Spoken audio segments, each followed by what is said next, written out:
sun's just risen, the dawn chorus has started. 6 a.m. it may be, but it's time to leap out of bed and enjoy the best part of the day. In my case, forget it. The blinds stay shut, my eye mask stays on, and I sleep for another 2 hours, or ideally more. I'm what's known as an owl, not a lark, which sadly is not great news for me, as scientific research into people who love late nights and hate early mornings makes for rather grim reading.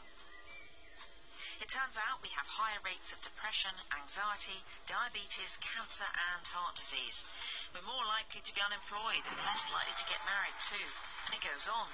Recent research from the University of Malaga shows that owls are more likely to suppress their emotions. And a new study which followed 12,000 Finnish children since their birth in 1966 shows the owls among them are twice as likely as the larks to underperform at work or to have to retire early due to disability. One reason for all this is that society does tend to be structured around early starts, which can leave the owls suffering from chronic sleep deprivation if they can't get to bed early enough to get a full night's sleep. While the lucky larks experience a massive spike in the stress hormone cortisol, which helps them cope with the shock of waking up, owls don't get their chemical boost until later. The sleep researcher Matthew Walker describes this nicely. Getting up early for an owl is like a cold engine after an early morning start. It takes a long time before it warms up to operating temperature. So given all this, who'd be an owl? Well, there are a few advantages. Owls perform better as the day goes on, so they're less likely to get that post-lunch dip in energy levels. On average, evening types tend to be more open to new ideas, more likely to seek novelty, and to be extroverted, which can bring its own benefits. All of which might not be great for health, but maybe the owls have more fun, who knows? But maybe us late types just need to learn to get up a bit earlier.